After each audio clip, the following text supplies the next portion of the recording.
Hey guys, welcome to TST Garage. I'm Bart. Today I have a Z900 Kawasaki in the shop with me. We've already outfitted that bike with a whole package of crash protection components, and then we subsequently dismounted these single attachment point frame sliders so that we can show you the installation of these nice Womet-Tech EVOS version frame sliders. These guys fasten to the bike in two different locations, so they distribute the stress in case of a crash among two different load points. They also have a larger surface area and ramped surfaces so that in case you do run off the road and hit the soft stuff, there's less chance of the bike flipping by catching one small peg type point.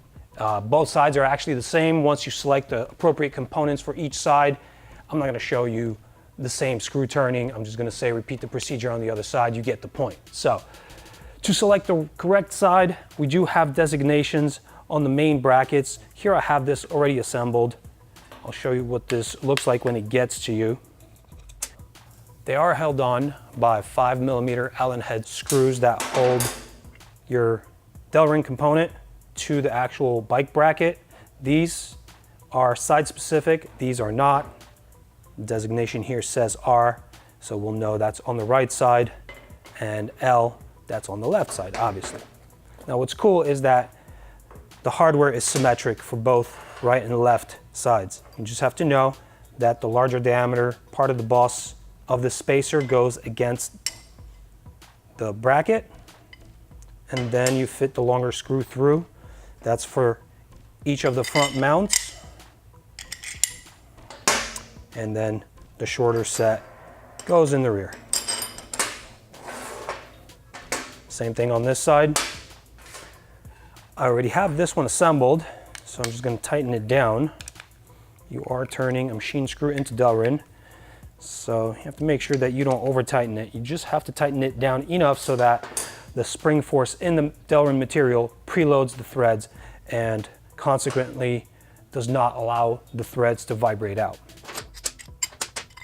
For the right side components, I'm going to fit the pocketed side to the flatter side of the bracket, flip it over, align your screws, thread them in, and the same deal.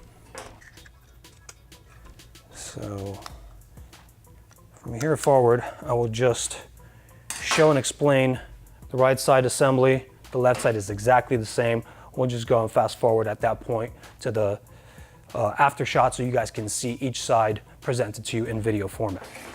Before we begin the actual assembly process, I want to give you guys some key notes here. So when you remove these two fasteners for the motor on both sides, you have a higher likelihood of the motor drooping. So what we're going to do is work one side at a time, and preferably one mounting point at a time, at least to bottom out. So that's what I'll do here now. I'm going to grab a 14mm socket, crack this fastener loose. I'm going to crack this fastener loose all the way out with that one. Make sure that we did not droop, and in fact that's looking good.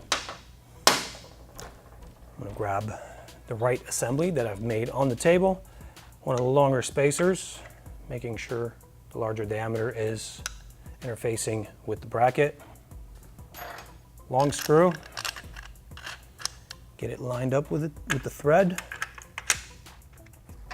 And now we need an 8mm Allen wrench. And we're just going to turn this in now.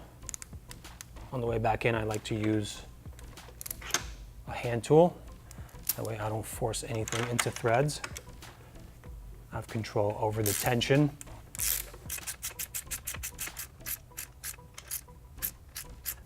Now the key here is to go all the way almost down to the bottom and then leave a little bit of adjustability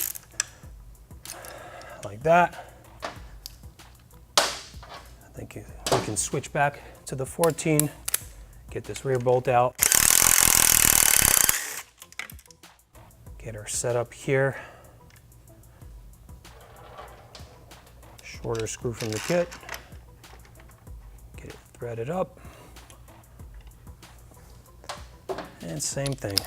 Let's seat it down This time we can go all the way down to the bottom. We don't need to rotate any parts anymore.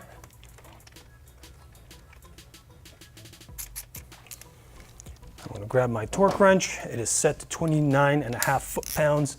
That's 40 Newton meters. I'm going to torque these fasteners to that value.